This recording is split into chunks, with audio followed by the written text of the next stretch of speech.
Welcome to the Beasts of the NFC East podcast. I am your host, Sean Gnitzcavich, with my co-host, Jeremy Goode. Free agency frenzy is upon us. It's still not over. The Giants still don't have a quarterback, but I think we've done pretty good aside from that.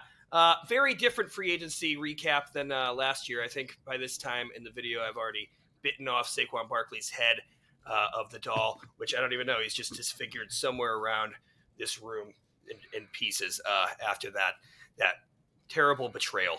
And I think all of my worst fears that happened when he was signed to the Eagles came to fruition. So, I mean, you could see how much a team changes in free agency. And there's a lot of times people make all these predictions and none of them come to fruition.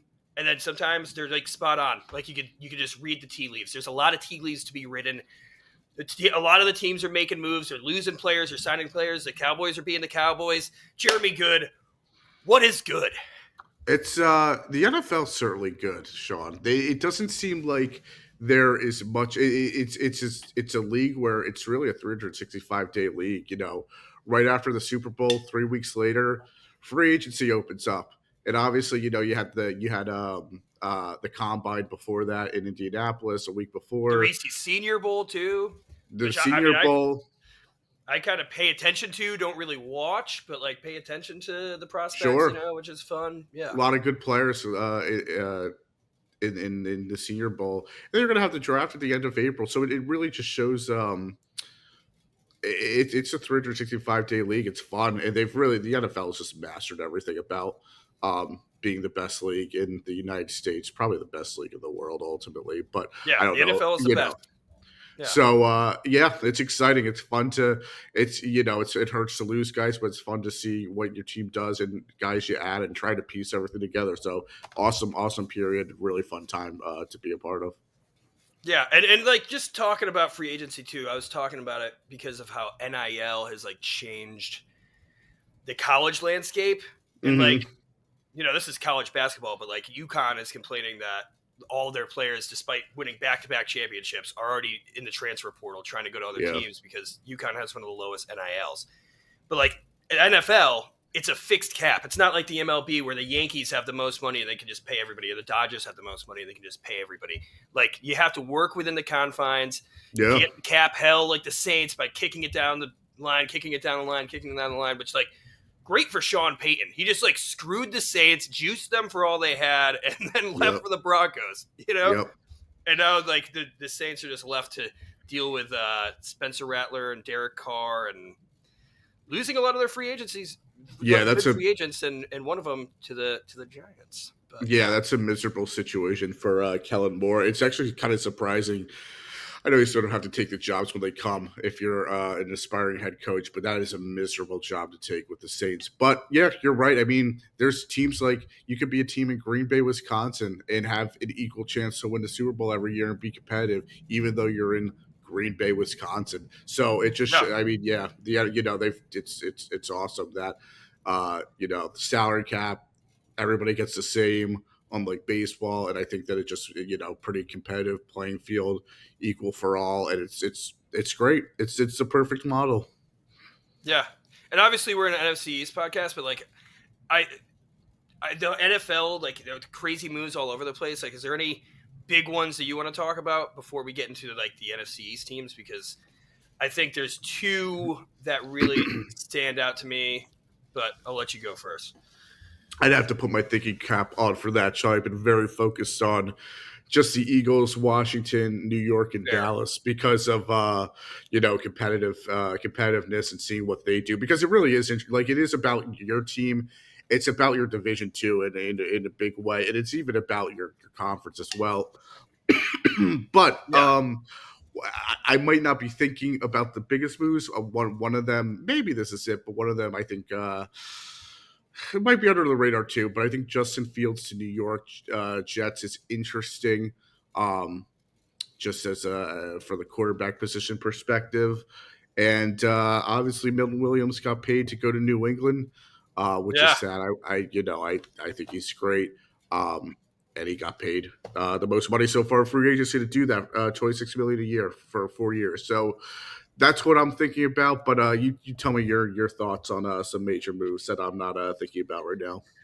Hey, I mean, what I like to think about is how the free agency is affecting the draft, because Yeah. that kind of like opens up where maybe the Giants could be. And I think that the quarterback moves are huge because everybody thought, you know, with the quarterback shaking out, they thought the Raiders were going to be a big spot for Shedeur Sanders. Now trading for Geno Smith, probably not at 6. I Yeah. feel like they have bigger needs. And on top of that, then you got the Jets, who everybody thought maybe they'd be in the market for Shedeur Sanders. I think signing Justin Fields to the contract that he did, it's not huge, $20 million a year for I think 2 or 3 years. I think 2 years 2 years. I think it's 2 years, but it's $30 million guaranteed. 30 million guaranteed. Yeah. I mean, Wow. I feel like that's you're not You have to drafting play Shedeur him. Sanders there. Yeah, you have to play You're him. playing Yeah. him, and you're probably drafting somebody to help him win now and see Yeah. what he has. Obviously the Seahawks too. They got Sam Darnold, and then the Browns trading for Kenny Pickett. You wouldn't think, oh, that's going to keep them from drafting a quarterback.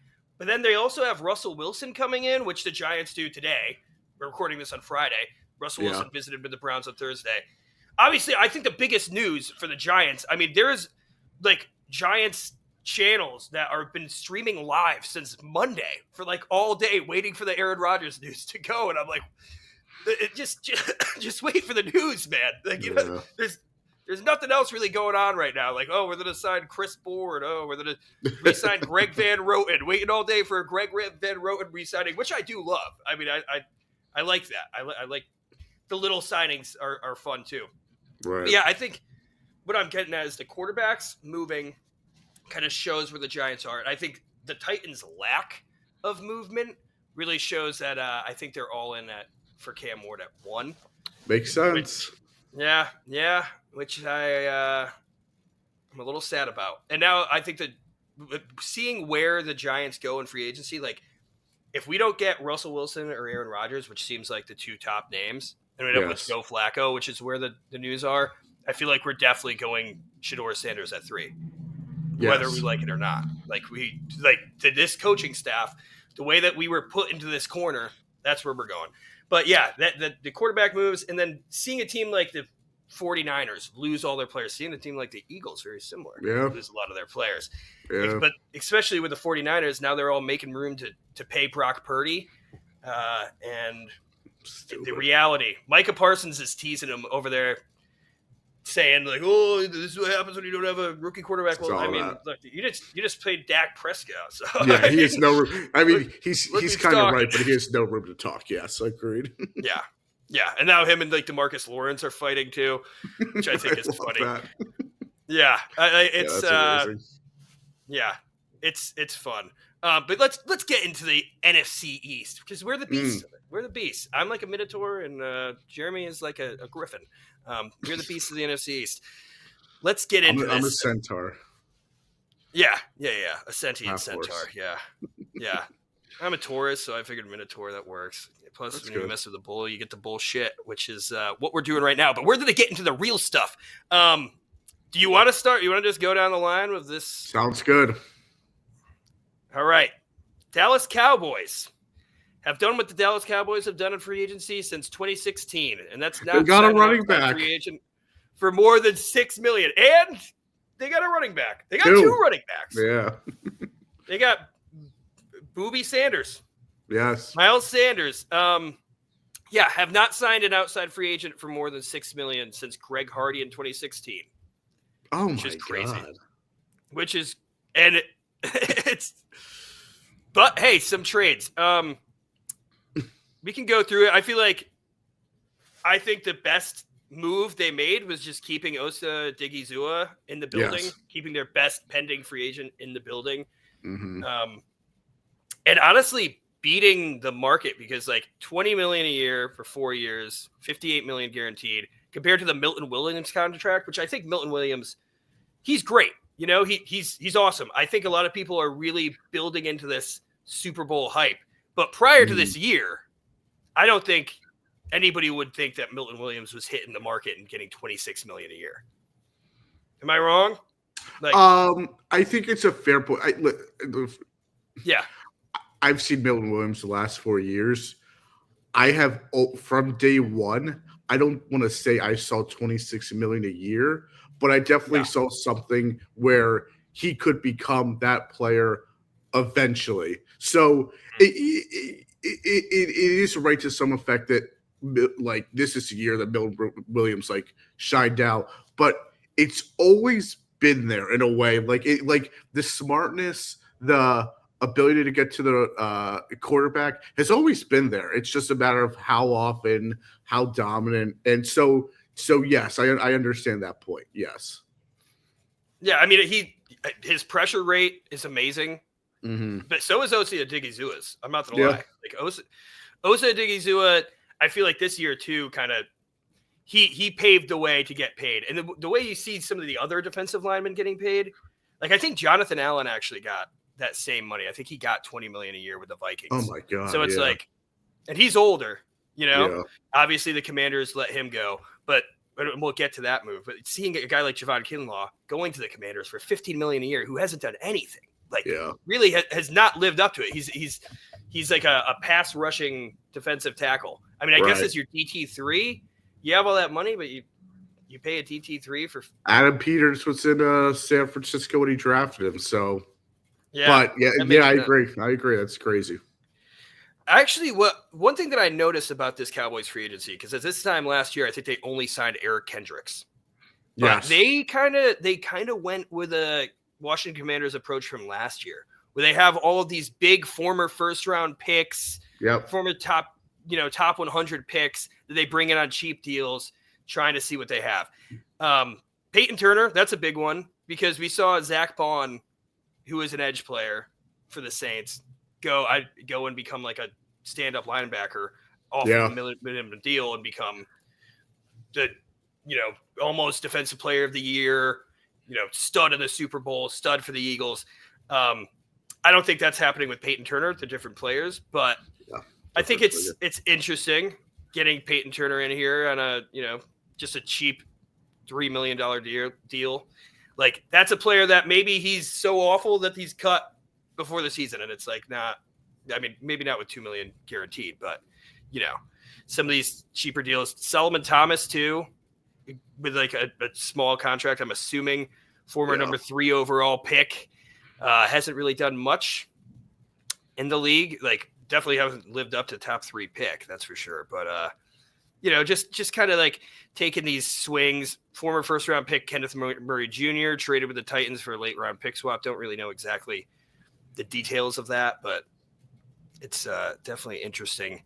Kaiir Elam too. He was either a first or second round pick, right? Yeah, I think he was late first. Late first, yeah. Maybe early second, but had a first round grade. Yeah. But still also hasn't really lived up to everything. No. But it's still, I guess it's good for depth. I mean, you still have Trayvon Diggs. You still have Deron Bland. Jordan Lewis, you lost in free agency for 3 years, $30 million, $10 million in average annual value to the Jaguars. Mm-hmm. I don't know, Jeremy. What are you thinking here? What do you think about these moves? Pretty bland as a whole. I think that, listen, you're right. I mean, you're right about Dallas from last year, Sean. Eric Kendricks was essentially it. So I think that they are learning from that and getting a little more involved. The 1 year deals that they're doing, I think, probably make sense. I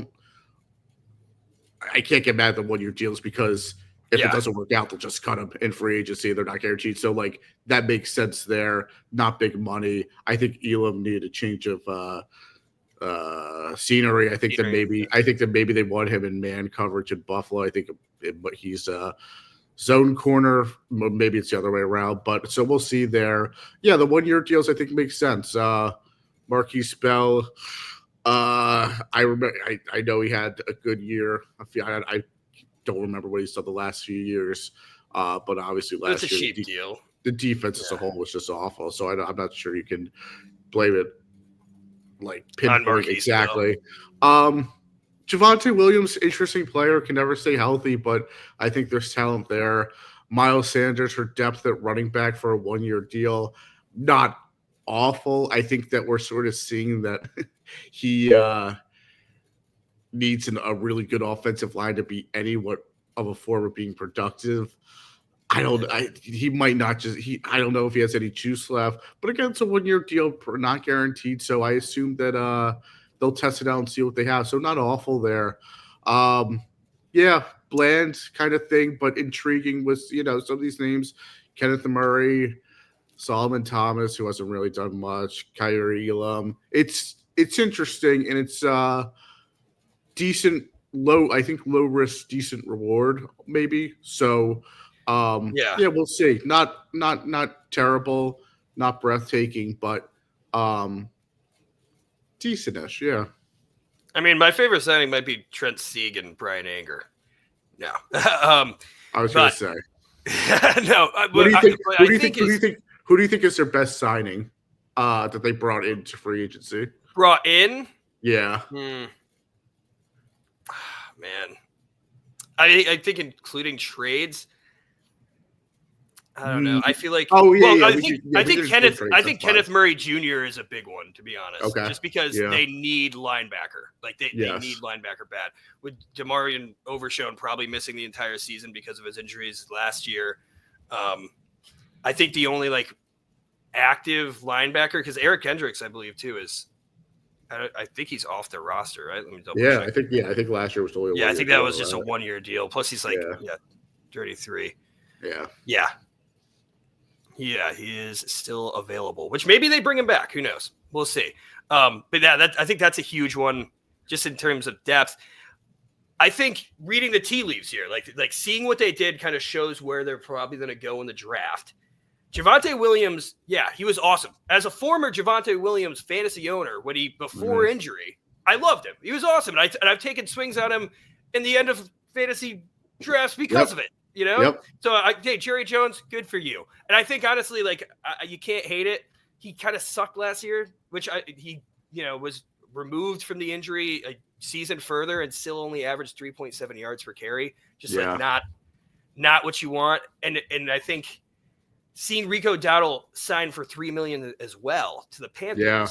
There's incentives to get up to $7 million. It's like Rico Dowdle had a 1,000-yard season with you guys last year. I don't see why you wouldn't bring him back.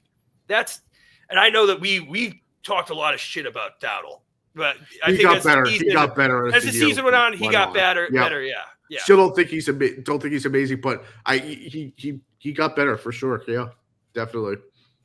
And I think that Dowdle maybe takes a bit of a pay cut to stay in Dallas. Maybe not. Maybe in this situation he's going for the most money. But if Dallas wanted back, I assume they would have brought it back. And I think that they should have, honestly, even though I'm not a huge fan. But he got better as the year went on for sure. And Carolina took notice. This shows that the Cowboys might even just surprise everybody, and if Genty's off the board, get Omari and Hampton in the first round. Yeah, his name. He's an interesting running back for sure. We'll see.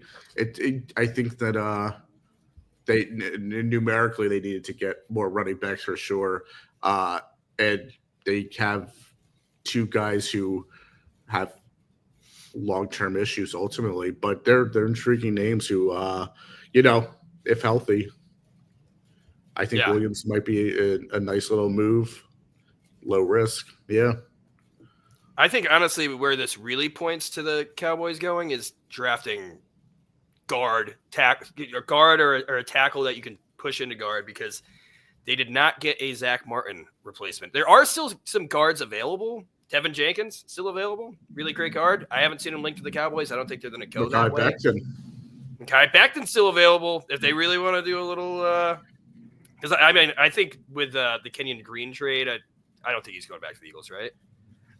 I don't think Kenyon Green's going to start for you guys, but yeah. No, unless I think there's still a chance. I guess if he completely didn't read the market and signs a 1-year. $7 million thing with the Eagles, but that's a long shot. We'll see. I don't know. Yeah. Odd. But yeah, they have the Robert Jones, a small guard. That's a depth piece, 1 year, $4 million. We'll see how it goes there. I mean, Kevontae Turpin, we were talking about this. highest paid special teamer. But I mean, he was productive as a wide receiver last year too. Like they used him in packages, and he's fast. And I think against the Giants specifically, I remember him just ripping through, cutting through the secondary. That's not that it happened now with Javon Holland and Paulson Adebo, but last year it happened. You know, he's a type of player that the goal is get him the ball in any which way. It could be throwing, it could be line of scrimmage stuff. Little behind the line of scrimmage. And you're going to have to get him involved in offense with that kind of contract too. They did last year because Dallas just didn't have enough bodies. But $6 million a year, he's going to have to do more than special teams. So yeah, good. I like. Yeah. He's the best at it though for special teams. So bringing him back is good. And I think it's a team that definitely need to get a lot better. Dallas was awful last year. They still need to do a lot more work, of course, but at least they have some like possibilities, I guess, and some additions and some options which they didn't have last year, and it just showed like what a mistake last offseason was in free agency when you saw them this season. Yeah, and then I think we talked about it too. DeMarcus Lawrence, their key exits, Jordan Lewis, which is a good slot cornerback. Safety kind of. I agree. I wouldn't, if I'm Dallas, I think that was a smart. I would not give him $10 million a year for 3 years. Maybe not that he doesn't deserve it. Maybe I do think it's a little rich, but I guess that's where the market sort of is. If you're Dallas, you have to move on for some people. That's a perfect player to move on from, in my opinion. So yeah. But DeMarcus Lawrence said, "Thank God I left," along these lines. "Thank God I left because I was never going to win a Super Bowl in Dallas." And then Micah Parsons is and I'm like, dude, you just went to Sam Darnold's Seahawks. I don't know if I would be counting that just yet. It's funny though because if DeMarcus Lawrence really means that, he thinks that he has more of a chance to win a Super Bowl in Seattle with Sam Darnold and a stripped Seattle Seahawks roster than Dallas, which I think is absolutely hilarious. Against Dallas. I mean, that's just chef's kiss. That's rich. Love it. Yeah, I'm trying to see the exact contract here. Let's see. But yeah, I mean, he's 32, and edge rushers can be good into their 30s. Yeah. 3 year, $32 million. $18 million guaranteed. $10 million a year. I mean, that's not terrible. That's see not a terrible contract. I mean, that puts him into his year 35 with the guarantees. Really puts him into the guarantee. Really, I think it's only a 2-year deal essentially.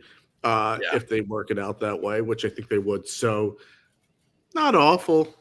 Yeah. I mean, again, Seattle's a bad team, and they're going to have to spend money somehow. But yeah, I mean, we'll see. We'll see how Lawrence reacts to a different scenery at 32 as well. Yeah. Any other Cowboys moves you want to get into? Nah. Yeah, I mean, thank gosh for Cowboys fans. As a Giants fan, this is the time of year where I can, feel like an equal somewhat. I look forward to these times. And if you're somebody, first off, if you're watching like a no-name YouTube channel and you're poking fun at people that get excited for free agency, what the hell are you doing with your life? But yeah, like you should be able to enjoy free agency and dream. This is where you can dream that maybe everything will turn around. And then sometimes it's Darren Waller retiring and cheating on his wife and releasing a rap song a year later. But sometimes it's fun and it works out. So let's get to the New York Football Giants. Let's get to my New York Football Giants. I'll tell you what, I had some visions. We heard we were going to be attacking cornerback. We heard we were going to be attacking guard. We attacked cornerback. Didn't really. I think we attacked guard in spades. Just a bunch of just a bunch of bodies, which we need because we can't have Josh Azudu starting left tackle next year if Andrew Thomas goes down. So yeah, let's get into it. I am stoked. Started off strong with signing Paulson Adebo, which I knew we were going to go corner. The market was interesting. There was some good names. DJ Reed signed for the same amount as Paulson Adebo, but Paulson Adebo is young. Joe Shane has a vision. He has a vision, I think, and I think he also learned from his mistakes of last year and seeing how awful and going on Hard Knocks and saying, "Oh, maybe I'll just play quarterback. Maybe you'll just play quarterback. Maybe you should do your job, Joe Shane, and make sure we have a good football team because I love this team." And you're kind of fucking it up, man. But now I think you're kind of redeeming yourself a little bit. Paulson Adebo, broke his femur last year. So honestly, I was like, yeah, like he's fun. Crazy. He's a great player, but I wasn't even considering him, especially coming in because I didn't know where he'd be. He says he's going to be good by training camp. He just did a backflip on Instagram. He posted a video of himself running 21 miles an hour. And when he was healthy, like 2023, prior to breaking his leg last season in week 7, he was one of the best corners in making plays on the ball, which is something as a Giants fan we're starved for because Deonte Banks has some of the best stats where he has like the least amount of separation, but he can't make a play on the ball. He can't even get a pass deflection. We have ball production for a team who was the lowest in interceptions last year. We only had one interception going into like week 11, and it was our 6th round linebacker who caught a freaking floater from Sam Darnold. So it's good. Paulson Adebo had 3 interceptions in 7 games last year. You know, I don't want to do the pace because it's all different, but his pass breakups were amazing in 2023. I think he was like ranked in the top 5 in terms of pass breakups and just like deflections and making plays on the ball. Like he is a young corner, only 25 right now. I think he'll be 26 at the time of the start of the season. Mm-hmm. But I saw a post. I think the average age of our secondary cornerbacks and safeties is like 24.7 or like 25. It's like right on that. It's so young, man. Wow. Like, so yes, we're a team that's probably not competing this year, but we made good signings of young players where all these contracts, we could re-sign them if we do get good and these guys play well for us, and we could keep them a core part of the Giants. And Paulson Adebo is exciting. I'm going to start with that one because I think that's like the biggest one in terms of like making an impact before we get to Javon Holland. But what do you think about Paulson Adebo, Jeremy? Good question. I think that I don't want to say that I'm an expert on him. I think that he's a good player. I think that he's going to have to be very good for New York because this is a deal where you're giving him a lot of money, and he was on the top of his class, you know, top 3, top 4 quarterback in free agency. Yeah. And you found your guy from the start and you signed him immediately to open up free agency, which is good. Obviously, it's not a bad thing. It's just a player who, like, he's gonna have to be good. He's gonna have to turn the football, or he's gonna have to catch the ball when it's thrown his way when he can. I think, does it make the Giants better? I think so. Yes. Yeah. I think that it's the Giants now have to make sure they're good players around him too. And I think that's the point that needs to be emphasized more. It's a good signing. I think you have to make sure that there are players who can make plays around him too. Not necessarily turnovers, but just be in the right spot, chase down a tackle, be in coverage. So yeah, I think it could be a start in the right direction for the Giants, and they signed, obviously you mentioned the safety they signed too, which I like that signing more. But it's really what this signing shows with Adebo is you're committing to a corner in his early prime, I think, going into his prime.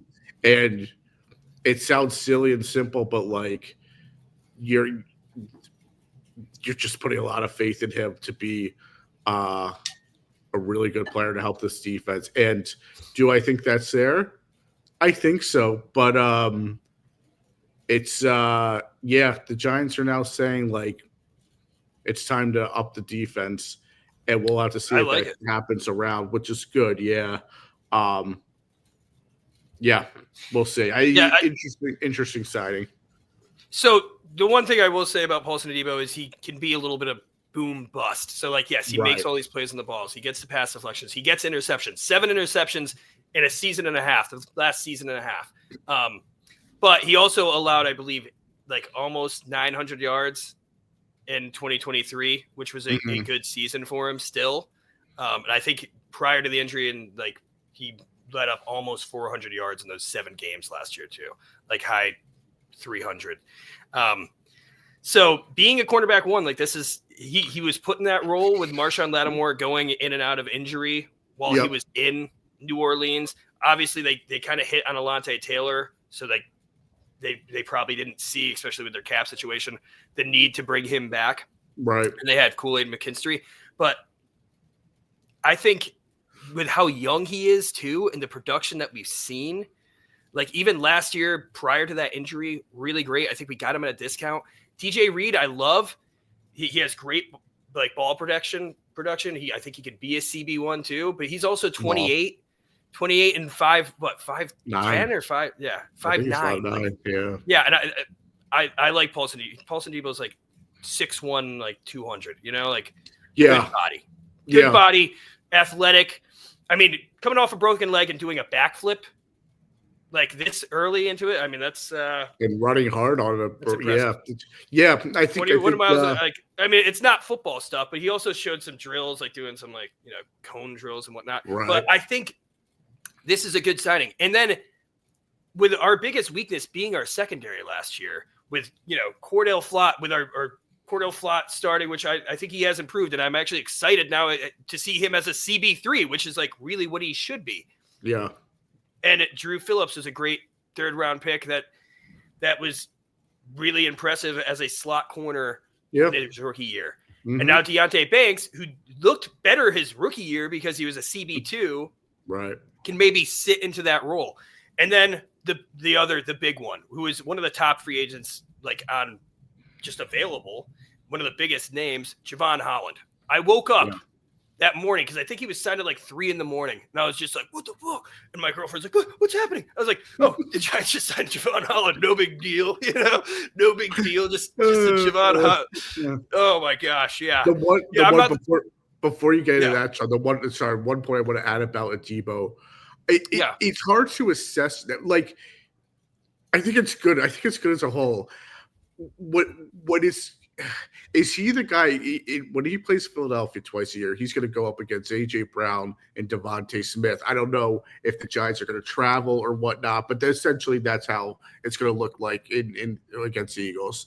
Washington now, Debo, McLaurin, Cowboys, CD. I think that's what I'm considering more good.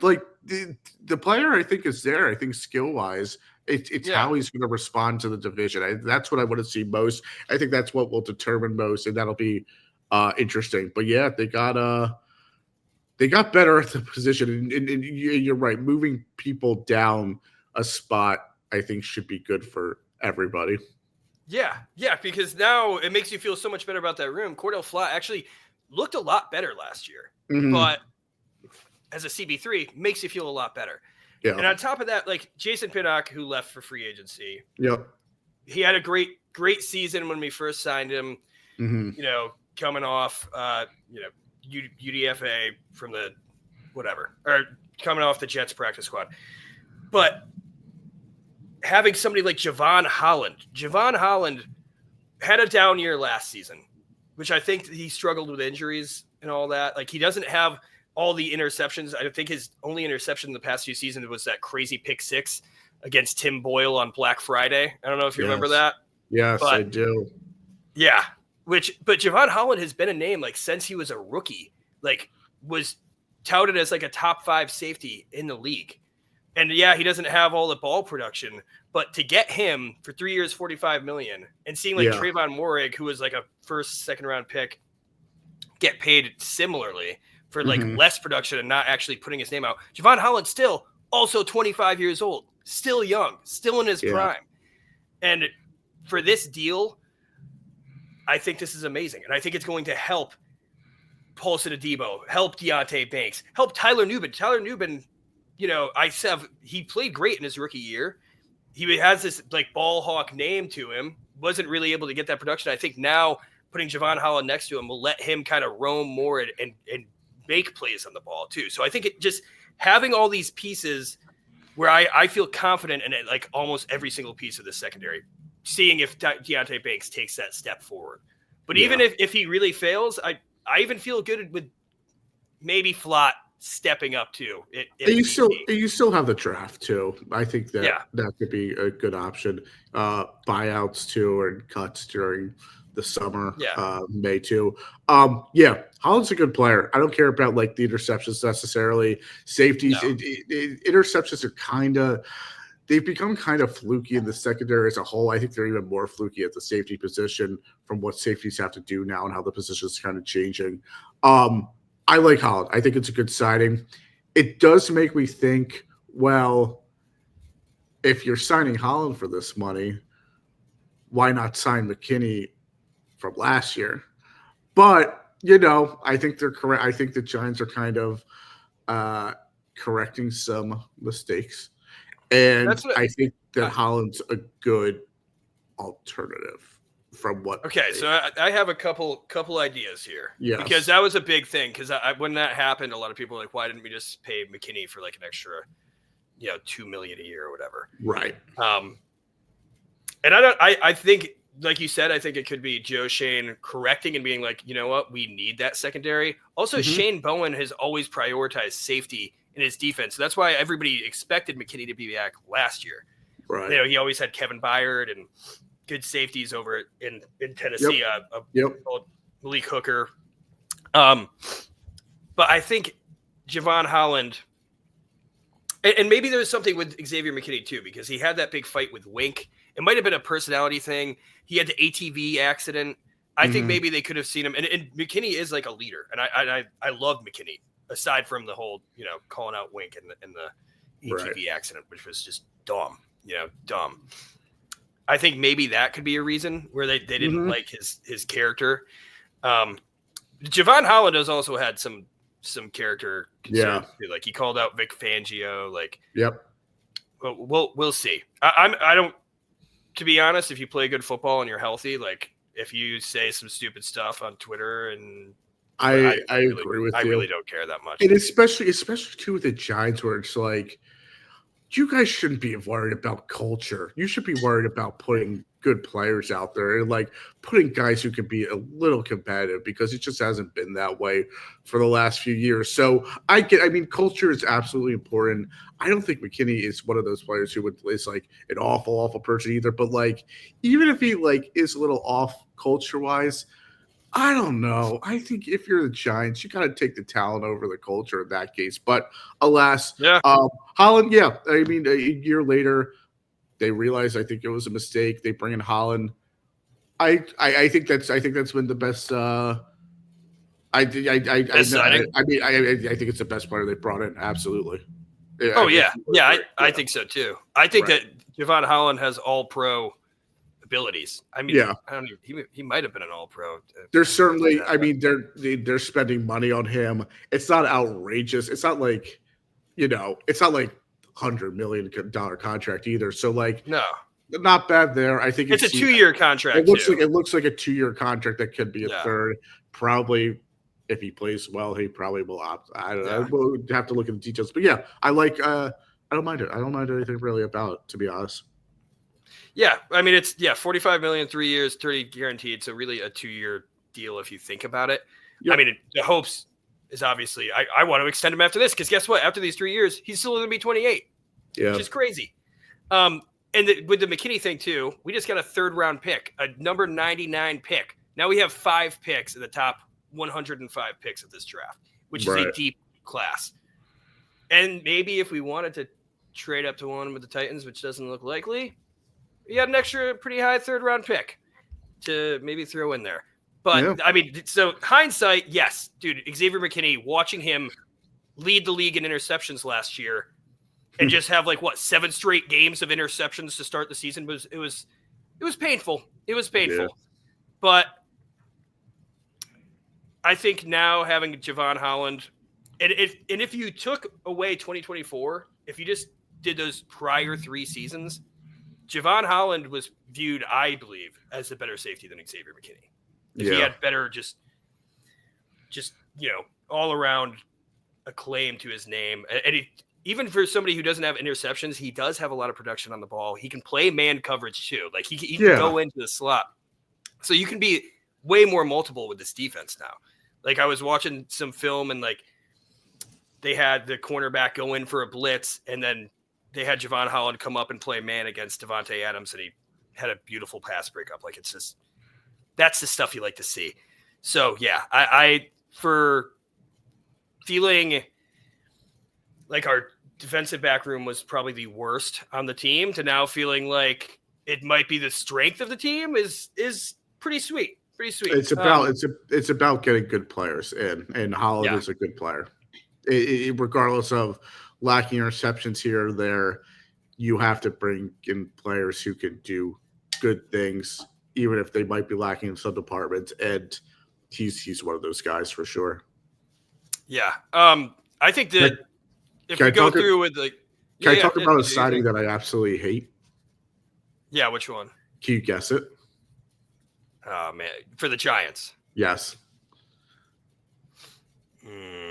Hate because you think that it's a bad signing for the Giants, or hate because you're jealous of the signing? Hate because the first one, I think that the player is fine, but there's more of a story behind it and something that relates to last year possibly with the Giants. Chauncey Goldston? No. I think that's fine. I think it's a great signing. That's what I was going to get into next. Yeah, I think that's fine. Let's see. You went past it. I went past it. Roy Robertson Harris? No. Now you're on it. James Hudson? No. All right. I can just go through all of them this way. Is it Stone Forsythe? It is not. I don't think we're thinking the same way. Tommy DeVito? Mr. Darius Slayton. Let me tell you why. Let me tell you why. Tell me why. Nice receiver. We'll give you 700 yards a year, maybe 800. Yeah. They're not that. I don't think that's really tough to find in the NFL, but you know that he's going to give you that. So that's fine. 3 years, $36 million. That's a little rich. I think that I view Slayton as a wide receiver 3, $12 million a year. I think that's a lot. I guess they're going to be. That's how much wide receiver 3s are being paid right now, though. Maybe. I just don't think he's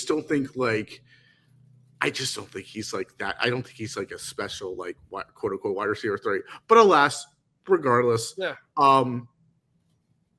we had Mr. Saquon Barkley in the building last year, who signed for 3 years, $39 million. That's right. Yep. And it's just like, again, it's nothing wrong with it. I think Darius Slayton's a nice player. I don't think he's great, but I think like nothing wrong with him as a player. Like, fine player.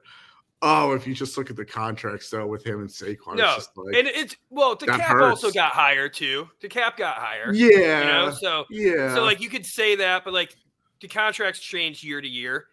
But yeah, of course. Yeah. And I think my dad made that point. He was like, why the hell didn't we just sign Saquon? My brother made that point. Why the hell didn't we just sign? Yeah. And I think honestly for that money, I would rather have Saquon Barkley than Darius Slayton too, if I'm being completely honest. So that's why whenever you can't pay running back. I saw all the posts like the year. Yeah. Right. Dude, I think you play good players because, and Joe Shane sees this. Joe Shane saw it. He lets Xavier McKinney walk. He's like, it's not premium. And he's like, wait a second. Now we have a glaring hole in our secondary because safeties are important. Like they run stop, they run fit, they pass protect. Like they're an important position, I like the contract. Josh Palmer got the same money in Buffalo, like the same exact contract, I believe. De'Ami Brown got $11 million 1 year. Yeah, that's Jaguars. That's insane. Yeah, which they also paid Gabe Davis, I think $13 million a year too. So because that was the big thing. Like Gabe Davis got the same amount of money as Saquon Barkley. Right. But Darius Slayton, listen, I think he's always had it in him that he could have 1,000-yard receiving season. He's had Daniel Jones as his quarterback, and not only also just bad quarterback play all around. But he's somebody who can stretch the field. I know his hands. Everybody's he doesn't catch everything. He does a damn good job. Like I know because I'm screaming like every single week, all hail Slayton all the time. And I'm so happy I have 3 more years of yelling all hail Slayton because I like Darius Slayton, man. I think 5th round pick that hit, yeah. And he was also helping Malik Neighbors like mentor him last year, like telling him the plays, like what to run. I hope Malik Neighbors knows the playbook better in year 2, but I think that's just like that veteran leadership. Still young. I think he's only 28. Right? Darius Slayton. Let me double check here. But I'm pretty sure he's only 28. If not, he's like 29, whatever. But decent contract. Yeah. Yeah. I mean, 28. He's as a player, I think Slayton's fine. I just think that like I think the 12 million is a little high. I think good teams. I get it, but look at the other contract. I think those are probably like, I mean those are like bad teams as well. Like I think that the Bills are good. Well, who'd they pay that rate? They paid Josh Palmer the same exact contract. With Josh Palmer, okay. I think everybody loves what he could be, but he hasn't done anything in the league. Yeah, look at his numbers. And like last year, he had. I thought last year, I remember picking him up early because I thought like this is going to be Josh Palmer's year. Because he kind of had like, the full go. Quentin Johnston was awful. Ladd was a rookie, and I thought he'd go off. I think he had like 500 yards. Yeah, for the whole season. Yeah. It's that's fair. It's with the Saquon comparison too. It's interesting, but I like the Olsen signing too. Hey, listen, if you want to roast me for Darius Slayton, that's fair. I mean, like, it's not even about roasting because, like, again, it's just the player I get. It just seems a little rich, and the whole Saquon thing too. It's obviously ironic and something noteworthy. But again, the player, he's been nice. It just seems a little rich in money. That's fair.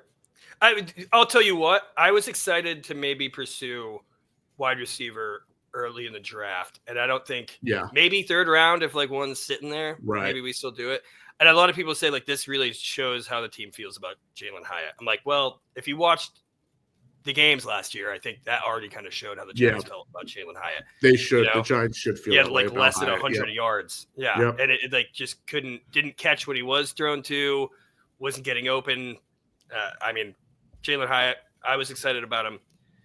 If anybody thought that Jalen Hyatt should have been featured over Darius Slayton last season or moving forward, I think that you haven't actually watched him in the NFL. Chauncey Golston, though. Chauncey Golston, I love this signing. Only 27, 3 years, $19.5 million, $6 million a year. For last year was his first year really getting playing time. He had 5.5 sacks.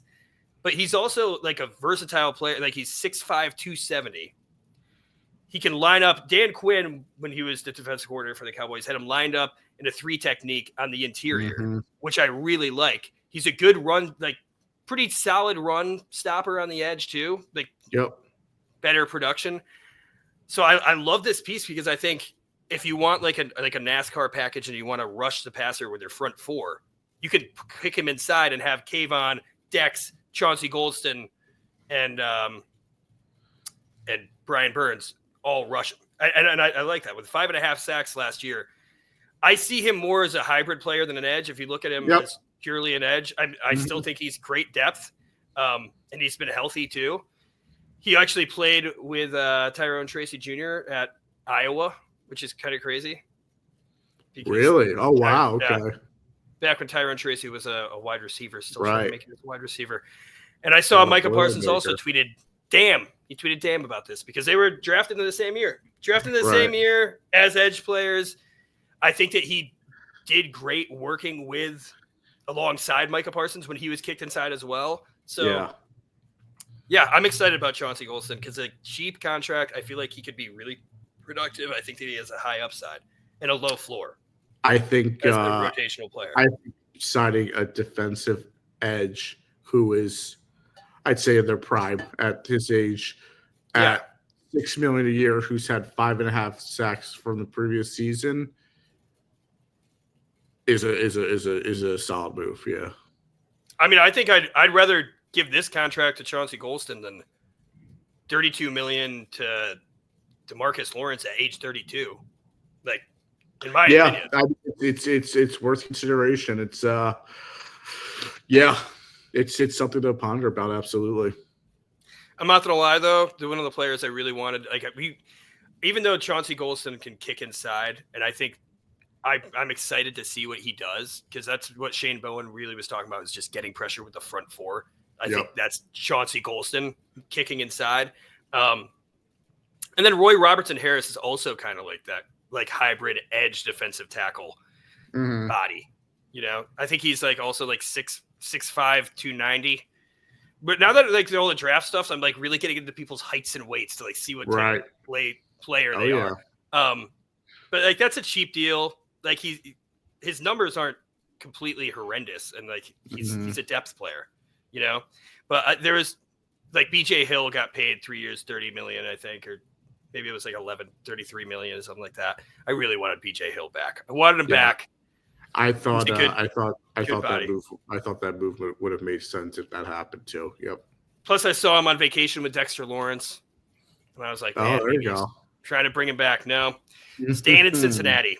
They won't pay T. Higgins, but they'll pay BJ Hill. So, which shows how good of a player he is. Yeah, I mean, I like this depth. I think that still shows. I know in our like pre-free agency mock draft, I had Giants going defensive tackle early round 2, and I think that's still the move here. Because if you look at our defense now, safety's addressed. You know, Tyler Newman, Javon Helen. Cornerback is addressed. You know, Paulson Adebo and Deontay Banks and Drew Phillips. Linebacker is addressed. I mean, there's rumors about Bobby Okereke being cut. I think those are just rumors. I don't see that happening at all, especially with his contract. He's still good. Micah McFadden's been good. Our biggest weakness is defensive tackle too, and like we kind of addressed it with just a bunch of depth pieces. And but I still think that we could have like a big name at defensive tackle too, and then have these guys just as rotational players. The other thing, I feel like we spent a lot of time on the Giants, which honestly, one of the most active players in free agency, so it makes sense. Bringing back Amir Smith-Marset with our shitty return specialist games. I like Amir Smith-Marset a lot. Chris Manhertz, great blocking tight end. Love it. Yeah. Stone Forsythe, big body, sick name, awful tackle. But you know, he's depth. Like his contract, I think, is only like $3 million or something like that. James Hudson was the 2-year, $12 million, so $6 million a year with a max value of $16 million. He was a 3rd-round pick out of Cincinnati. I think people liked him as a player, like his physicality and his size. I think he's like 6'5", 325, something like. He's a big boy. Or like, let me pull it up. I think it's actually crazier than that. Plus, he looks like Team Payne. T-Pain actually tweeted at his signing picture. He's like, I'm going to turn this franchise around. That was hilarious. That's a huge T-Pain fan. Oh, man. And he's young, too. Like, he's young. Oh, no, he was a 4th-round pick. I thought he was a 3rd-round pick. Yeah, 6'5", 313. Like, just big body. And he stepped in and started at tackle. I think it's somebody that maybe Carmen Brasillo could get into and sculpt, because like Jermaine Illuminor, who's been a great tackle for us, was not that way. He didn't break out till he was like 27, you know? So I think that's good. And then Greg Van Roten, which isn't on here, but yeah, Greg Van Roten was re-signed as well to a 1-year deal. He's like 35, but he played great for us at guard, started all 17 games for us. So yeah, he's old, but your issues with being old is like play decline. He played great. He had to move into center too. Offensive line, I think you could see these guys get into their late 30s without dipping too much still.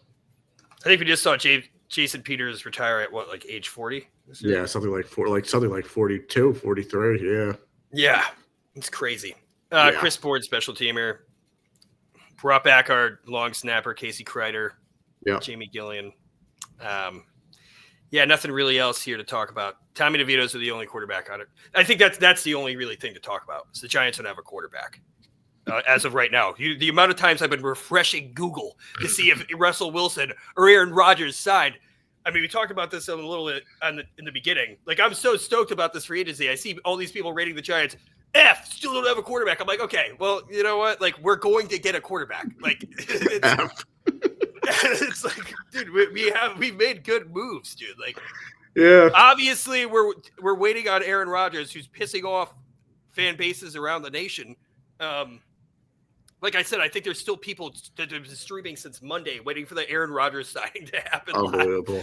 Like it's nuts, man. It's nuts. And honestly, I don't know. It looks like the three quarterbacks we're going for as of right now are Russell Wilson, who's meeting with the team right now. He might be signing right now. We don't even know. Wow. Let me see. Meeting with the Giants right now. Met with the Browns yesterday. Steelers quickly losing Aaron Rodgers bidding war to the New York Giants. That's the most recent. But I think everybody's just putting Aaron Rodgers in headlines trying to get clicks. So right. How recent was that report? That was 25 minutes ago. Wow. Okay. Giants owner John Mara likes the prospect. Okay, well, this guy doesn't even look like he's rated. This is talking about Jackson Dart. Everybody's still on the Jackson Dart. Still don't love that either. We have more time to talk about this based on how the quarterback falls, but I have been debating, like, if we end up with a Joe Flacco, would I rather have Shedeur Sanders at 3 or Jackson Dart at the top of the second? I think I'd rather have Jackson Dart at the top of the second. Wow. I don't know. Yeah, I mean, I guess not for this season, but I guess if it's a bad player, at 3 we could get second round. Yeah, I don't know, man. This is what you're doing to me. You're so scarred. You're so scarred from all these early picks for the Daniel Jones pick. Dude, I just never saw that happening, and it hurt me so bad. How about him going to the Colts for $14 million? Yeah, dude. Like, I feel bad for Colts fans. They just keep going. Matt Ryan, Phillip Rivers, Carson Wentz, Anthony Richardson can't stay healthy. Might suck. He's not even that good. Yeah. Crazy. Yeah, I saw a lot of Colts that I'm friends with. Just really like, are you kidding me? Like, I think they'd rather have Jameis. But if you're looking for somebody who could maybe compete and might actually be better than Anthony Richardson, I think Daniel Jones actually is that guy. Unfortunately, I think as a backup, he's a fine option for sure.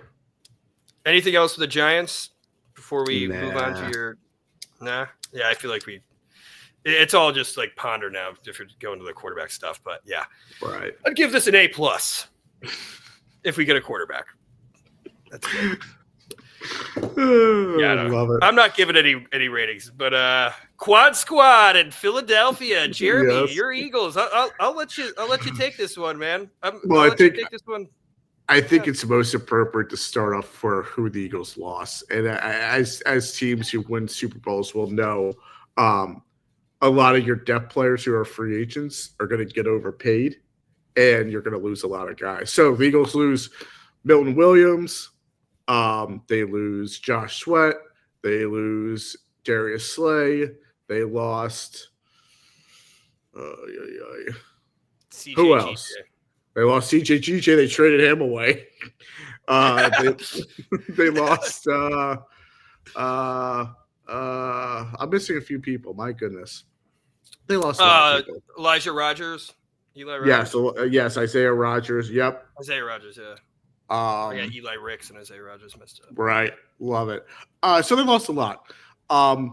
Fortunately, those guys were depth guys. The only person who I think has Milton Williams and Josh Sweat are starters. Yeah, but the thing about I was gonna get the biggest loss is Milton Williams because he's a very talented player. I think he benefited with playing next to Jalen Carter, but the results were still there. He still gets after the quarterback. He's a really nice player. It'll be interesting to see what he does in New England without Carter, but that's absolutely a loss. I think the Eagles can replace him ultimately, but that's the biggest loss for sure. I like Josh Sweat. I am glad Josh Sweat had his best game of his career in the Super Bowl. I would have given him MVP, or at least defensive MVP. That's how good he was. He is a very streaky player, and he still finished the year with 6.5 sacks. I'm okay with losing guys like Josh Wood. I'm looking for more consistency. He did establish the run defense pretty well. Not great, but pretty well for an edge and at his side, at his size. So the Eagles lost players for sure.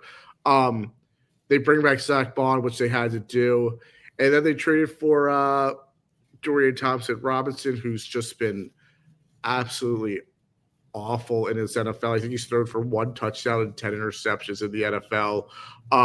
Now he's with the Browns, so you can't really assess much out of that.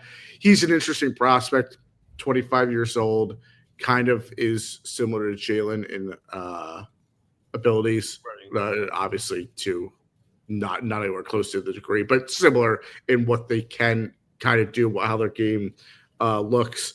They send Saquon, kind of a thank you for last year, which I love. And they bring in AJ Dillon as a backup. Had neck surgery last year. Not, I think that it's a 1-year deal, not guaranteed. He might not even make the team, but I think that as long as the neck holds up, I think that he passed the doctor's test a few days ago too. I think it's fine. I like the idea. He was a really productive running back in Green Bay. I know they were saying he's not good in the red zone. That's fine. We have Jalen Hurts. The thing is, he has thighs the size of tree trunks, man. Right. That's why. And he's not even a good power running back. Like that's why Packers drafted him in the second round. That is the concern. How thick his legs are, and to not be that productive around the 1. Now. Yeah. He will be the pusher in the tush push, it sounds like, which I love. Oh, okay. So we'll see there. I mean, dude, if that's just a tush push signing, I love it. Like, think about all those quads, dude. You got 4 tree trunks, but even Jalen Hurts 3 yards. Even running, even as a backup running back, running from in between the 20s, I think he's a good option too. It's just about if the injury holds up. It's a 1-year deal. He wants to prove it to other teams going forward that he can sign for multiple years in the future. So I like the idea. It's there.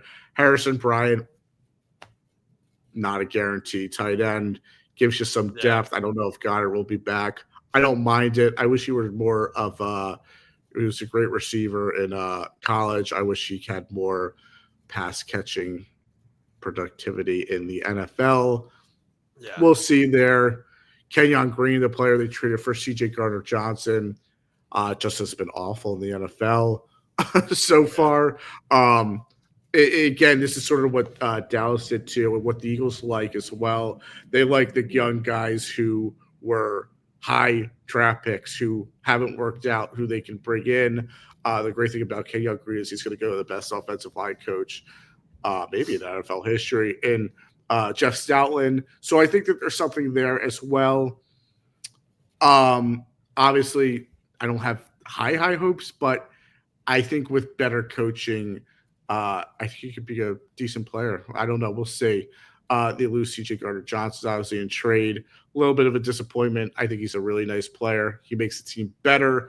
I also get that financially they have some other options coming up next year in extensions that they have to take care of. Even though CJ Gardner-Johnson's kind of young at 28, I just don't see him as the future with this team.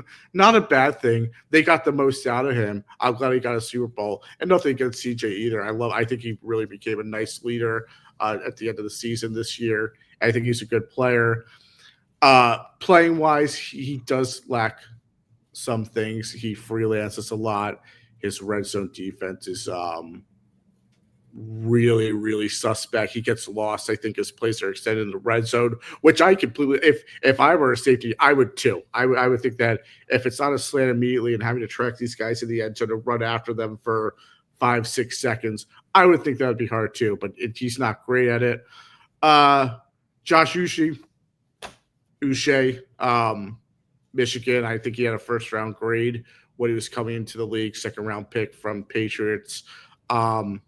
He's had 20 sacks, but that's a little misleading. 1 year he had 11, and like the next 4 he had 8 combined. So he hasn't been consistent. Again, not guaranteed. We'll see. But I like the idea. I think that, they're bringing guys for 1-year deals. They didn't have much money to spend. Low risk, decent, decent reward, potentially. So again, nothing like amazing, but I think some of the ideas are there, and I think they're filling some spots for depth things well. It's important that the core is there. I think the core of the Eagles' entire offense is paid. I think defensively they're moving around some pieces. But the biggest move, Sean, the Eagles get maybe the best cornerback in cornerback history. Last night, late afternoon, early at night, they bring in the one, the only, Adoree Jackson. I love it. I love it. And he's I think as a depth corner, I like the move there. I think that he's always been an exciting player since USC. Obviously, it did not pan out in Tennessee. It makes sense. I think that he got better in New York, but I think that he probably didn't. I think New York was expecting more of a player too. Maybe it's just that he, isn't able to live up to the quote-unquote potential. He has a lot of experience. He started in 80 games, which I love. Still young, 1-year deal. And I think he became I think obviously you can speak to it more with Adoree Jackson in New York, but I think he became a nice little ball player in New York. Wasn't good enough to be cornerback one.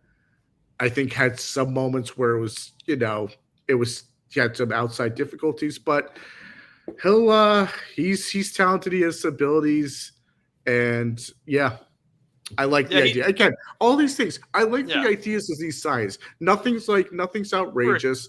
$2.5 million deal is like, right. Exactly. Oh, you guys got Adoree Jackson? Yeah, for nothing. For okay, so Adoree Jackson, I mean, he's going to be 30 next season, whatever. It's kind of, but also all these other cornerbacks got paid at 28 and 29 and 30, like Charvarius Ward and same age, different players. Adoree Jackson was, when he played CB1 when James Bradbury left and he was cornerback one. That first season when we went to playoffs, he was amazing. Yeah. Gets hurt because Brian Dable's dumb and puts him on punt return. And that kind of screwed us, that was his issue coming out of Tennessee, because I live in Nashville. When we signed him, everybody's like, yeah, good. Yeah, maybe he'll be good when he's healthy. Health has been a concern. Yep. 2 years ago, so the first year he was CB1 with Deontay Banks, aside from him, that was when he was going into the contract year, and I feel like he was making money decisions. He looked kind of lazy, like he didn't look incentivized.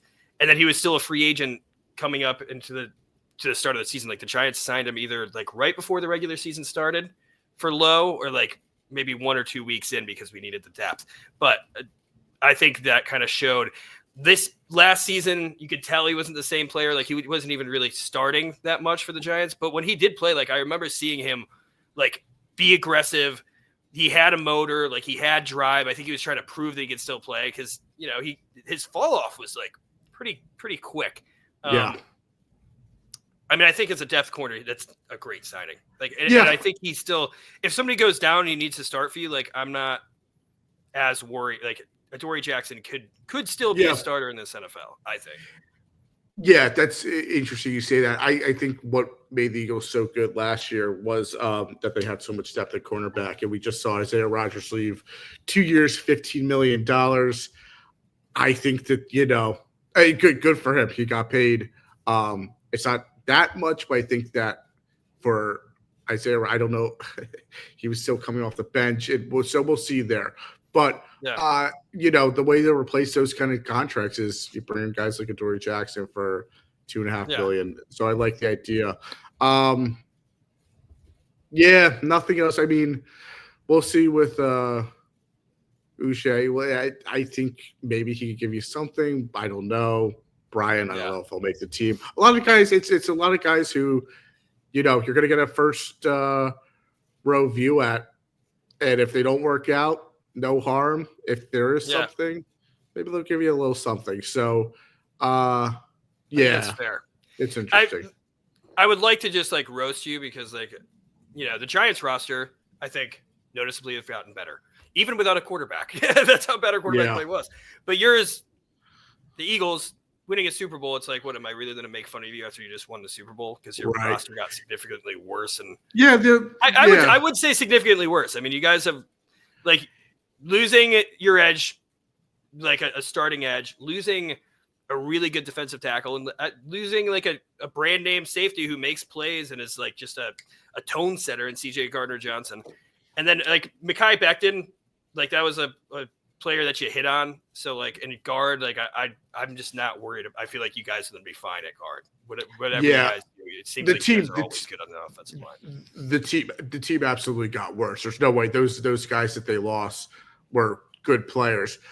I think where I would come from is like those guys are going to leave regardless, and they're not part of the core going forward. They're not the Jalen Carters. They're not the Quinyon Mitchells. They're not the Cooper DeJeans. They're not the Nolan Smiths. They're not Devontae Smith. They're not Landon Dickerson. That's your core. And I think that drafted. Right. And the guys that you pay for, the guys who are going to be here where you want to be here forever. Not saying that you wouldn't want Milton Williams here forever. And I think that's the one player where that's the guy that I really wanted back. Obviously Bond too. But I think that's a real big loss is Milton Williams. I think everyone else is replaceable. And now they might not replace them ultimately, and they might suffer because of it. But I just get where there's a salary cap, and they just couldn't afford all these guys who they had under decent contracts because they were on rookie deals who have emerged as good players and helped them win a Super Bowl ultimately. There's no doubt about it. So they are getting worse because of that. But you trade off for Super Bowl, obviously, and financially, they just couldn't compete with these contracts. Milton Williams, 4.104, can't go near. Slay's getting $10 million. Slay's getting $10 million guaranteed with the Steelers. Good for him. That's amazing. Yeah. The Eagles couldn't. Yeah, we thought he was going to go to Detroit or sign cheaper with the Eagles, maybe. Right, but exactly. I thought they were going to bring him back for like $3.5 million with incentives, but no, there was a team that gave him $10 million. Josh Sweat, 474. I know 44 of it's guaranteed. They just couldn't compete with that. I also think that's better for the team to move on from Sweat.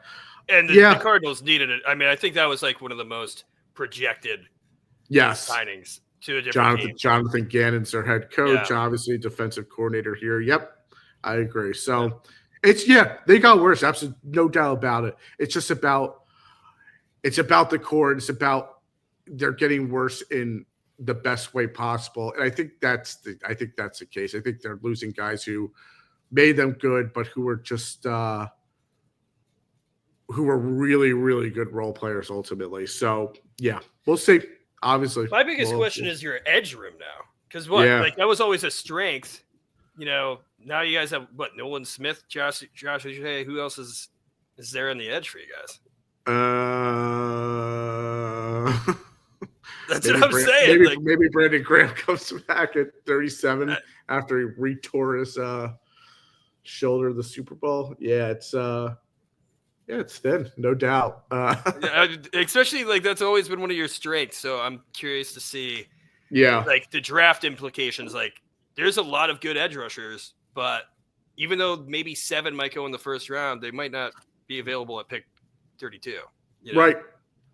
Absolutely. We'll see. Yeah. We shall see. I feel like you guys might even. I mean, would you trade up, or would you just be like, you know what, we need one of these big name guys, or? I mean, Josh Sweat, you guys got in the third round. Like, you guys have hit on the Milton Williams third round. You guys have hit on great players later. I think Josh was a fourth rounder too. Was he? Oh, damn. Yeah, he had injury issues in college, which because he was. I think he was a top 3 player coming out of high school, if I'm not wrong. And he had like injury issues in college that pushed him to the fourth round. But Yeah, I mean, listen, it's all about, hey, it's funny because everyone's like, well, Howie will hit again. They found Bill in the third rounds, Josh in the fourth. And it's like, yeah, we have the option, but it's still, that's why we won a Super Bowl, because those guys were so good at where they were drafted and how they contributed. So Yeah, it's not easy. You hit on those picks. It's not a given. Yeah. But yeah, that's it. Anything else with the Eagles before we move on to what a lot of people say are the free agency winners? Yeah, just not much money the Eagles have to work with in this offseason. And with Jalen Carter coming up with a contract, who will be the highest paid Eagles defender in franchise history next year. Yeah. This is the cost of winning a Super Bowl, as they say. And the last comment, Eagles. There's most Eagles fans understand it. Some don't.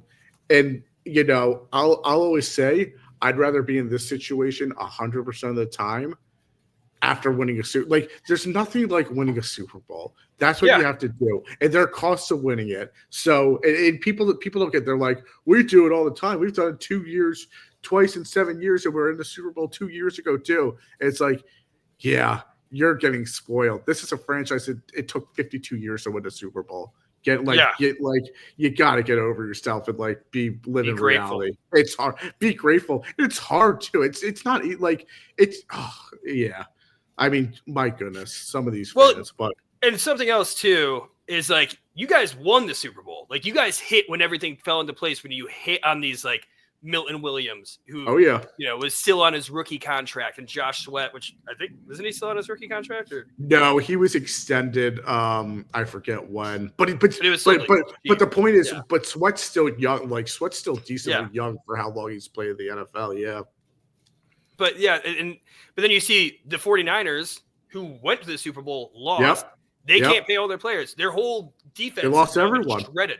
They lost almost even Kyle Juszczyk, whose wife makes really sick jackets, lost him too, and and even the Chiefs had to get rid of Joe Thuney for whatever reason, right. Winning teams usually get better, and then they can't, they have to retool, they have to reset. That's sign me up every time. I would love to be in that situation, that quote unquote miserable situation. Yep.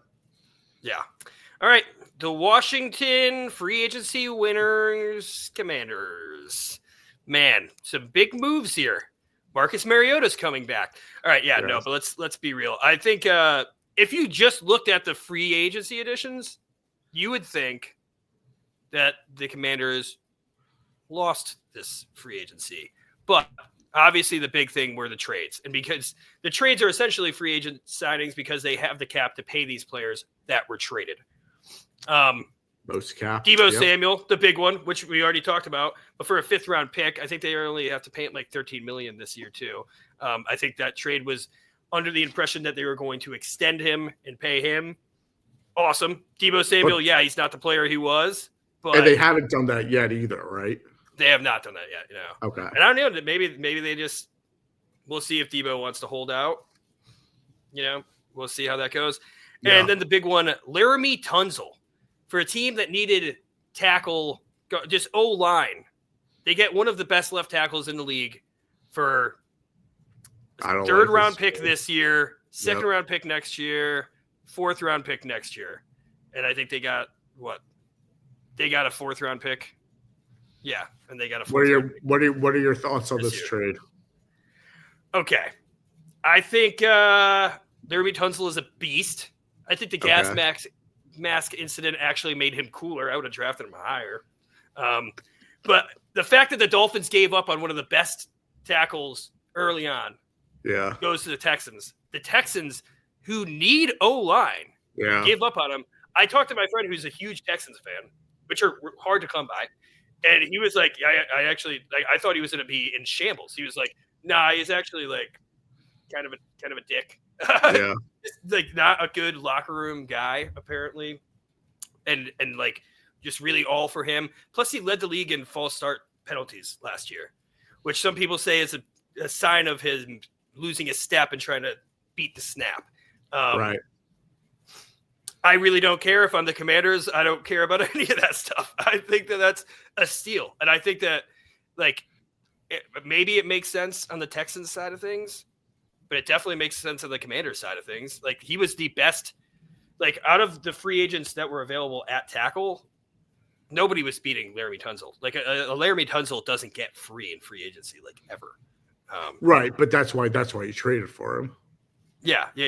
Which is why I think, that's why I think the trade is awesome. What do you think about this? Because I think this is awesome for the Commanders. Like, I think this is their best move. Debo's fun and flashy, but I think Laramie Tunsil is just as important and just as. I think it's more important than Debo if it works out. I think it's a lot to give up for a 30-year-old tackle who had a bad year last year, and I think that I would just try to trade for a better tackle, in my opinion, who's younger too. I don't think they did that much. Like, I mean, yeah, like a third and second. That's a lot, in my opinion. But you have to remember too, 30 years old. Yeah, I was not good last year. It just like my boy Kenyon Green, not good last year, and the reason why I like it is because it forces a tackle on Washington's team that needed a player who has been very good. So we'll see. He's a guy who I think we'll have to see how he plays, because I think that a second and third is a little steep. And I think that you could have maybe gone, I don't know if you could have gotten someone better, but I don't know. I don't know. Well, it's for a team that has so much money, I think you could have gotten some better players in free agency / for trades with all the money you had, instead of forcing it into guys like Debo, Laramie Tunsil. But again, we'll see. I mean, the wide receiver market, though, is, I mean, like, Stephon Diggs is still available. He's coming off injury. I'd stay away from him. Amari Cooper's still available. He looked awful last year. He did not really fit in with Buffalo when traded. Yep. Keenan Allen played good when he was healthy, but he's, even older, and he hasn't been healthy for his entire career. So I guess that's where I like the Debo trade. But then when you see, if you're willing to trade all this for Laramie Tunsil, like, why wouldn't they try to trade for TK Metcalf? Exactly. That's sort of my point. Yeah, I think you could have gotten better players than what you're bringing in, and like, you're spending money. I'll give Washington credit. I don't know if we're jumping around or not. I'll give Washington credit. What they're trying to do is they're trying to say, we have a rookie. We think we have a really, really good quarterback on a rookie deal. Obviously, the second year, we are going to try to win a Super Bowl right now. Bold, ballsy, a little different from what teams are doing. I think more teams are going to do it going forward, but they sort of seem like the poster child team to do that the way they're doing it right now. I give them credit. Good for them. It's aggressive. I don't know if it's going to work. It's risky, of course, but at least it's different. They're trying it, and the idea is there. I just think you could get better players than what they're bringing in for the trades and what they're giving up for the trades. Debo, that's exactly what I'm thinking. Debo, you're not. I'm on the same page. Yeah, I mean, Debo, you're not giving up like that. I think that's the whole thing. Debo, you're not giving up that much. I think a 5th round pick. Yeah, but he sort of seems like he's lost several steps. We'll see. Maybe something changes. He only had one good year in the NFL so far. He's had injuries. He's kind of a diva in a bad way. Every receiver's a diva, but he sort of seems like a diva. And he also has immediately when you add him, it's $20 million against the cap. No, I think it's actually. I think because of the trade. No, I think it was only like 13 that goes against their cap this year. No, I think. Well, we have to check. I think it's 20 until you extend him, and then if you extend him, you obviously give him more years, and you don't. Obviously, that might not be good because if he's like kind of cooked at the moment, it's not 17 million. Yeah, 17 million this year. Yeah, I think it's like 17, 18. We'll see. And of course they're going to want to extend him so that cap number goes down, I think, but like that you give him more years, and if he's done, that's going to be a disaster the next year or two. DK Metcalf, I think I think DK is a better player right now, and just in general. And same with Tunsil. I don't know what tackle I'd pick. So I feel bad, but I just think those are the two players that I get it. You're trying to get better. I think you could have gotten better at those positions, but we'll see. This is what blows my mind too, because I think we were talking about this. We're like, dude, the Commanders are poised to take over the league. They have the most amount of money in free agency, and they didn't really do anything. They did two really splashy moves in trades, which take up contract space. The Deebo Samuel, the Laramie Tunsil, but there is so many good. They still don't have a cornerback too. They let Benjamin St. Juste go. Whatever, who cares? Noah Igbenogany resigns. Their defense as a whole is still going to be awful. Not even just you're right. Quarterback secondary. They don't have an edge rusher still. They don't have Fowler Jr. is still available. I guess he's ranting on freaking on Twitter about how he's pissed off that he's still not signed. I mean, I feel like it makes sense for him to come back, but there's good edge rushers that were available. There's good, and I think it's smart bringing back Bobby Wagner. He played great. He still looked amazing last year. I don't mind it. Yeah, good leader of the defense. But Javon Kinlaw for $15 million a year. Yeah, I think 3 years, $30 million guaranteed, and he hasn't done anything.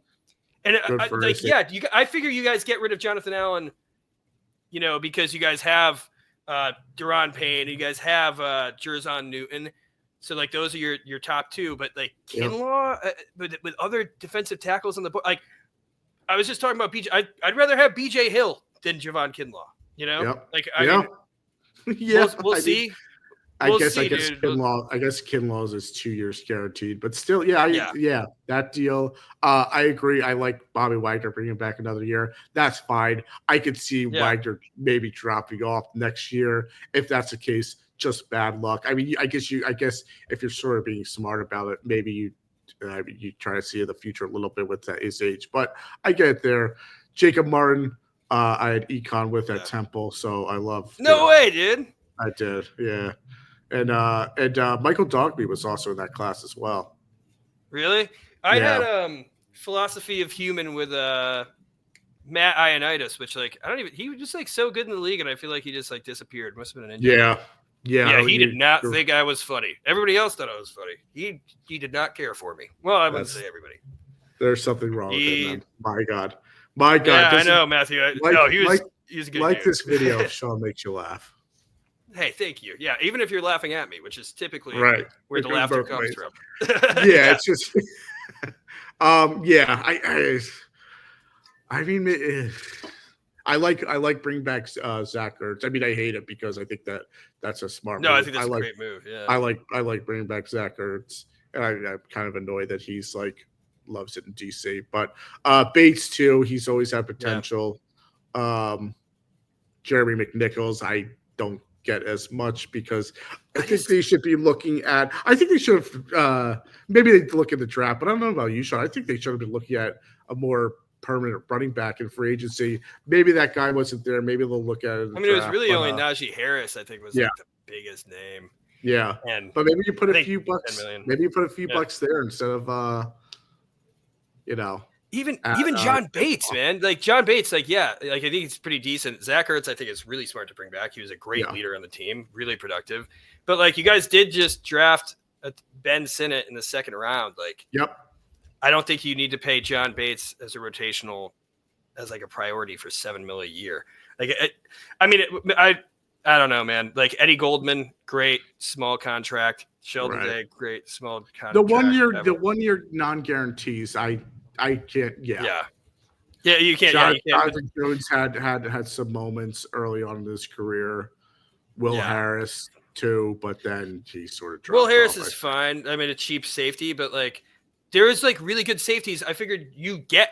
I don't why didn't you guys get Javon Holland? That's what I want. You guys had the money to get a Javon Holland. You guys had the money to get Javarius Ward. You guys had the money to get DJ Reed, Carlton Davis. Yeah. What? And you guys get Jonathan Jones and Noah Igbenogany. I don't. If I'm a Commanders fan, I'm excited about the big name trades.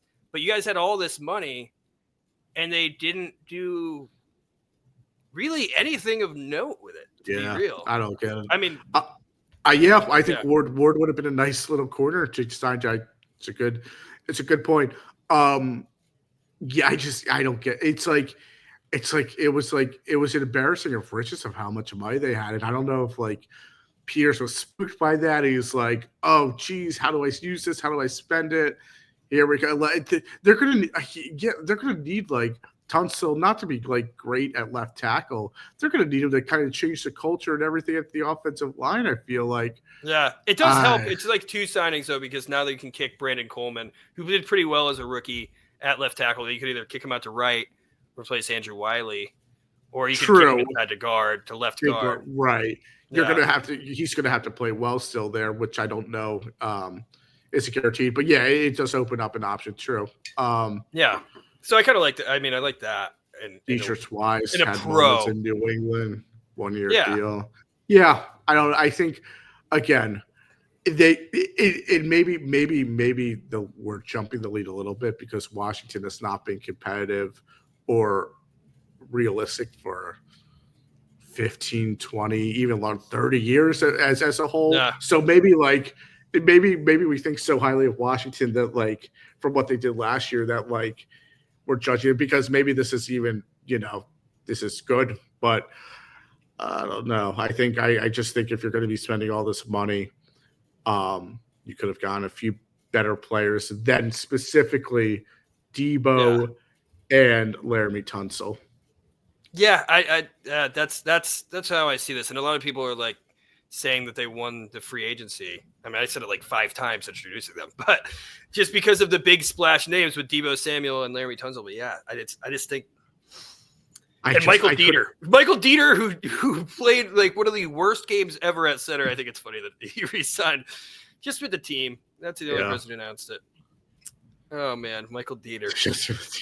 I think it's funny just because I remember when Tyler Biadasz went out and Michael Dieter played like one of the worst games. Well, they were saying too. Mariota in his press conference the other day was saying how he preferred to be in Washington, and he likes it so much he's not pursuing a starting quarterback job. Marcus, no one's looking for you to be a starting quarterback, dude. You keep on getting these $8 million 1 year deals to be a backup.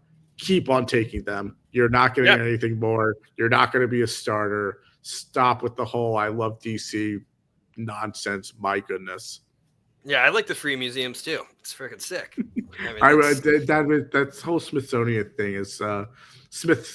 thing is awesome. Oh, the good ones like the Spy Museum you have to pay for. Yeah, I went. Yeah, I remember. Yeah. That's still whatever. Air and Space, I think is they've got some good. Yeah, that's imagine. I mean, my goodness, what a culture they have out there. Yeah, I don't know, man. And Jeremy McNichols, whatever. That's like just a cheap little resigning, bring him back. Yeah, familiar with the team. Has had some good things. Yeah, but I mean, I think what this is telling me right now is that they're drafting an edge rusher in the first round for sure. 100%. It would make a lot of sense. I don't see anything else. And here's the thing with that, Sean. This is where I think teams get in trouble. They go through free agency and then they have big holes and they force themselves to take a position early on instead of taking best player available. Yeah. And obviously it might work out. Obviously the defensive end where they pick might fall. They might, get a good player at their pick regardless. But I think that, I think they need more options before the draft at defensive end, in the middle of the field, in the secondary. I just don't. I'm not banking on Jonathan Jones. I'm not banking on Will Harris. I'm not. Call me crazy. I mean, and I still just think Dietrich Wise is their only edge signing. Right. Dude, who do they have in the edge room right now? Who do they have? Like, because it was Clavon Chasen, who I think signed somewhere else probably for cheap, who didn't do anything. Dante Fowler Jr., who still hasn't signed. I don't know. Like, he had 10 sacks for them. He played really well for him last year. I don't know why they would. I feel like you just bring him back. I know he's 30 years old, but like maybe he wants more money because he had 10 sacks and he thinks that he deserves more. Right. But yeah, I just I I don't know, man. Like, I still think like we said, cornerback too it's just weird. I think there's still a lot of holes for a team that we thought would be able to. Like the Patriots had all that money, they addressed so many needs. The defensive tackle, they addressed cornerback, they addressed linebacker, which linebacker I think they're good with. Like right now, I don't really care, but I think also like, yeah, I love Bobby Wagner, but somebody like Dre Greenlaw that was out, like a top linebacker that's still young and has connections with Adam Peters, and even Talanoa Hufanga, the safety from. I mean, he got injured, so his play has declined, but he was playing really well. He was a few years ago. He was an awesome safety. I think a hybrid kind of guy too, where you can put him in the box a little. San Francisco lost a lot. Yeah, a lot. And those players both signed with the Broncos, which I love the Broncos moves. And they got my old guy, Evan Ingram. Oh, Evan Ingram.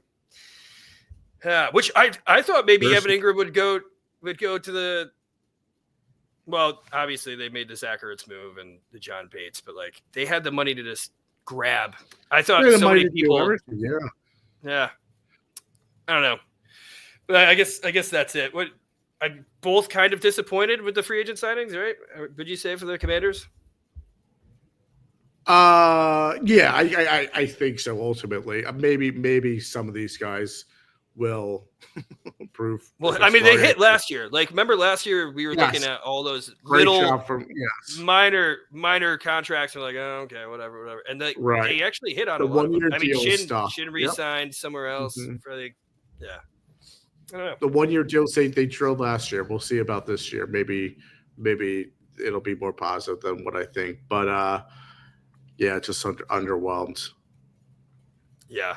Yeah, I think so. I mean, the big names are transformative, obviously. And I think that's a lot to be excited. If I'm a Commanders fan, I think I'm happy with that too. And I'm really excited.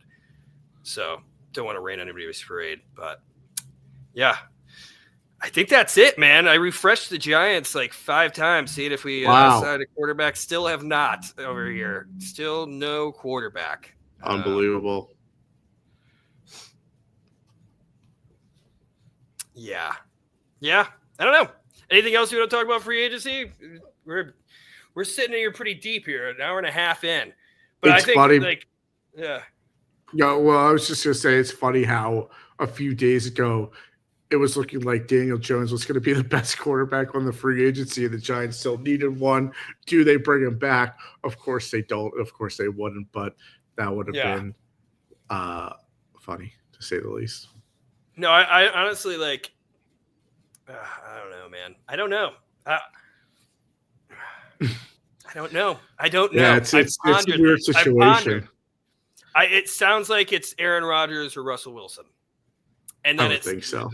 All the reports, and then I would be really funny if out of left field we assigned Jameis Winston, who I would have a lot of fun watching and covering. I would love that. I think Jameis can win games too. Yeah, I wouldn't want him some of his lowlights are just low, but he can also win games.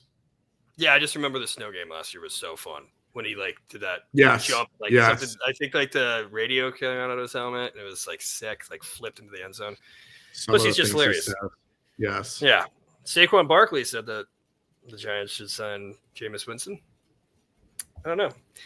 But I'll tell you what, I'm also not going to make 45 videos talking about how Aaron Rodgers might come here or Russell Wilson and make them really clickbaity, like they sound like they already signed there, because that's every